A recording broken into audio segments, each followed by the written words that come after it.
Welcome, curious minds. Today we're taking a deep dive into the world of real estate investment trusts, REITs, hmm and we're focusing on a really interesting one, VCI properties. Yeah, they're definitely worth looking at. You've sent us some great stuff, recent earnings call, their 10Q filing, other key reports.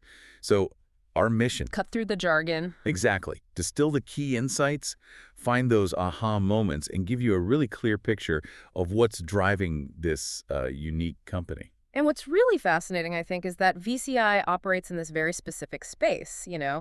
It's heavily tied to the experiential economy. Right, like casinos, entertainment, resorts, Uh, that kind of thing. Precisely. So we'll unpack their strategy, look at their financials, and see how they're handling the market, especially in places like Las Vegas. Okay, so if you want to get the big picture fast, understand what matters without getting bogged down in dense reports, you're in the right place. Let's do it. Let's jump in and see how VCI is, well, building its empire. So the sources really hammer home VCI's identity as a REIT focused on total return. And the dividend seems absolutely central to that. Mm. For you, the shareholder, why is that dividend piece so critical for VCI? Well, look, it really gets to the core of how a company like VCI delivers value, right? For a REIT, that dividend isn't just like a nice extra. Yeah, it's fundamental. It is. REITs have to distribute legally at least 90% of their taxable income each year. So VCI emphasizes it because it's a direct cash return to investors. Okay. And that works alongside growth in their cash flow, what they measure using adjusted funds from operations, or AFO. For the FO. And that growth comes from, well, two main places. Getting more out of the properties they already own, that's the same store growth, and then expanding by buying new properties or making strategic loans, that's the new store growth. And speaking of AFO, this really caught my eye. Yeah. They've updated their 2025 guidance. They're now expecting, what, 4.4% growth in AFO per share over Yeah. 2024? Yeah, 4.4%. That seems, well, significant. It puts them right near the top for growth among net lease REITs. Yeah. What's the story behind that number? It is significant. It really points to a fundamental strength in how they operate. See, if you look at their same store, net operating income growth, NOI, That's the profit from existing properties, basically. basically, yeah. Income after operating costs, but before debt and taxes. Their growth rate there is projected to be over 5 times higher than the average for other net lease REITs. Wow, 5 times. According to Green Street, yeah. So you've got this really strong internal growth engine, and they combine that with funding their external growth, buying new stuff internally. Meaning they use their own cash flow. Exactly. Using retained cash flow, not issuing tons of new shares or taking on loads of new debt. This gives them what they call capital markets independence. Okay, so they can keep growing and defending that dividend, whether the funding markets are, like, open for business or not. Precisely. It makes them incredibly resilient. It's a core part of their strategy. You mentioned efficiency before. Their G&A costs, general and administrative. Mm-hmm.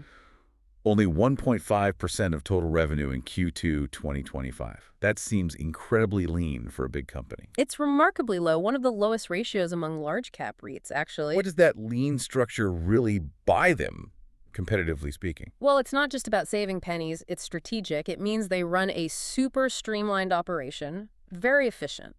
And that frees up a significant amount of capital that other companies might just burn on overhead. Right. So the capital can go straight into high return investments or back to shareholders via dividends.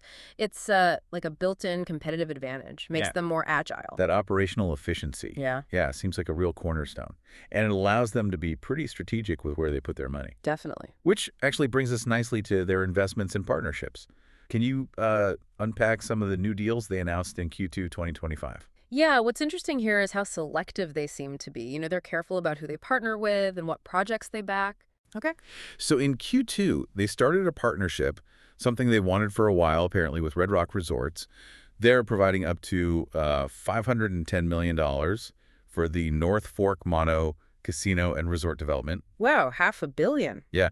And then they also upped their investment in the One Beverly Hills project, put in another $150 million as a mezzanine loan. Mezzanine loan. That's kind of like debt, but with potential equity, right? Exactly. Hybrid debt.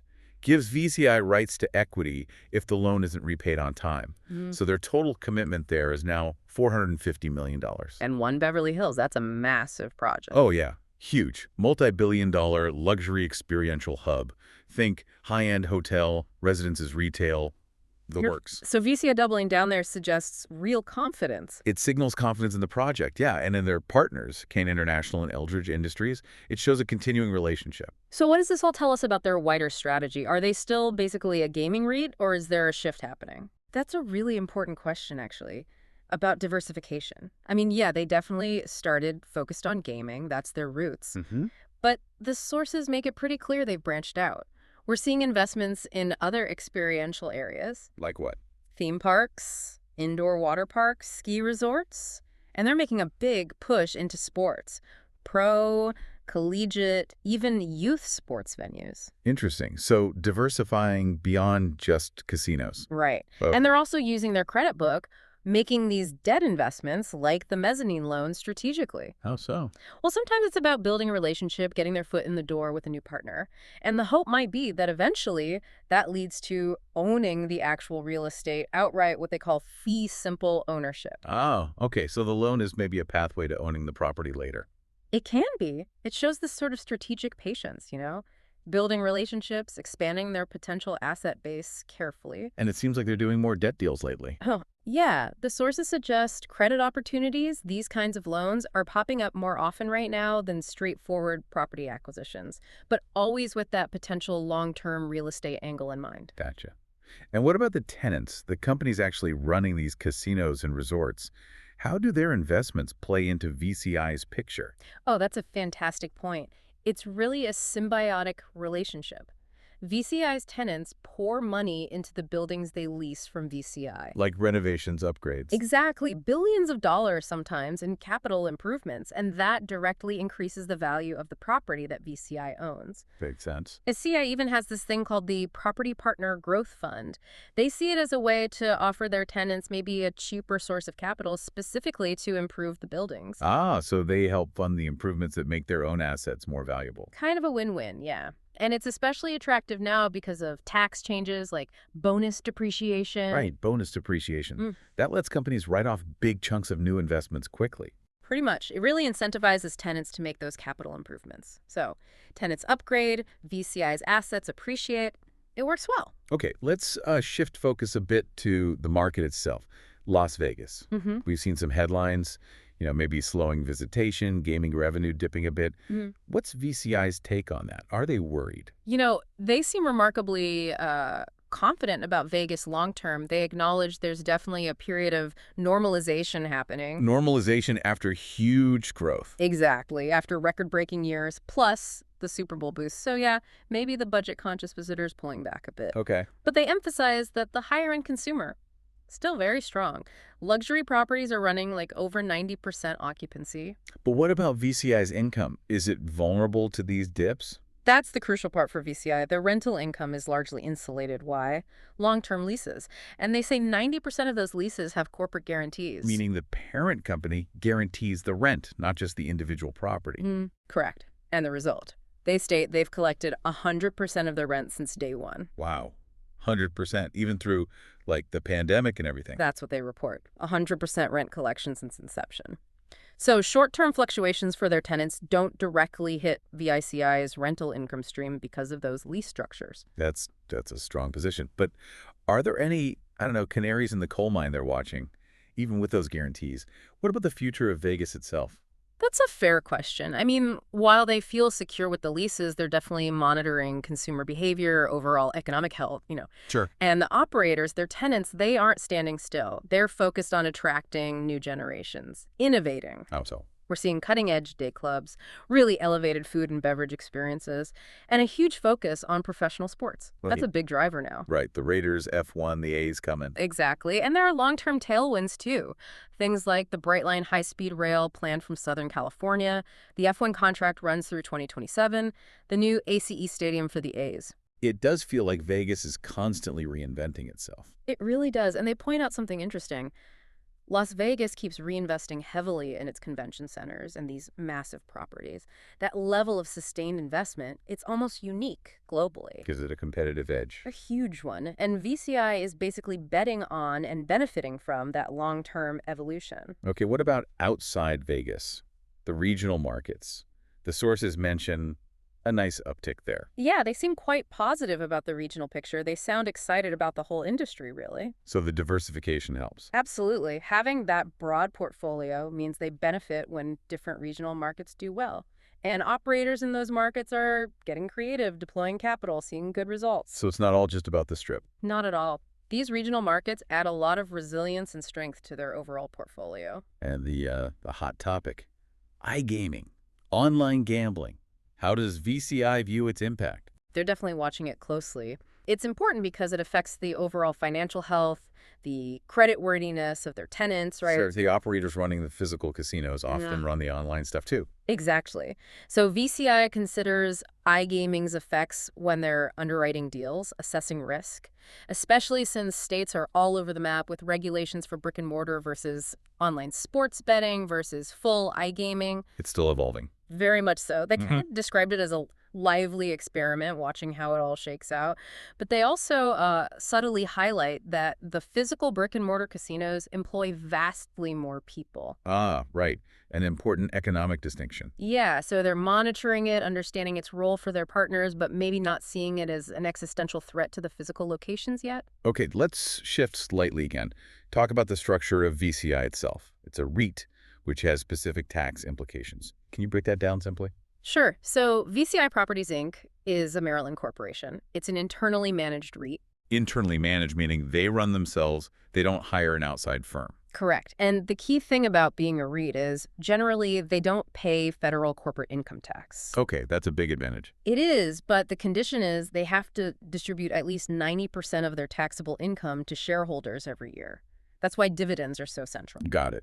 Most of their actual business, the properties, run through an entity called VICI Properties L.P. And they also have something called a taxable REIT subsidiary, a TRS. A TRS. What's that for? That's basically a subsidiary that can engage in activities that a normal REIT can't without messing up the REIT's tax status. For VCI, they use it for their golf course business. Oh, okay, so they can own and operate the golf courses through that structure. Right. And what about recent tax law changes? Anything major impacting VCI? Well, that's always a key question for real estate, isn't it? The sources mentioned changes effective July 4, 2025. Things like making the 20% deduction for qualified REIT dividends permanent, that's good for investors, and an increased asset limit for those TRSs we just mentioned. Mm-hmm. There's also a technical change to how an interest deduction limit is calculated. It's now based on EBITDA, which is earnings before interest, taxes, depreciation, and amortization. A broader measure of profit. Right, instead of EBIT, which excludes depreciation and amortization. It sounds complicated. Yeah, a bit. But ECI states they don't expect these specific changes to materially impact their financials. Okay, so maybe not a huge deal for them directly. Seems that way. But what they do highlight as being very powerful and positive is bonus depreciation. We touched on that earlier, the incentive for tenants to invest in the properties. Exactly. They see that as a major positive factor, driving value into the buildings they own by encouraging their partners to spend on upgrades. Right, that makes sense. Finally, one more asset. They own undeveloped land on the Las Vegas Strip. They do. About 33 acres adjacent to the Strip. It's currently leased to Caesars. So what's the plan? Build something huge. Not right now, it seems. They view it more as a strategic land bank. A land bank, just holding it for the future. Pretty much. They expect its value to increase significantly over time. It's essentially a long-term bet on Las Vegas continuing to grow and dominate. Betting that land will become even more valuable as Vegas expands its role. Exactly. As Vegas solidifies its position globally for hospitality, entertainment, and now increasingly sports, that land becomes incredibly valuable, maybe for their current partners, maybe for someone else down the road.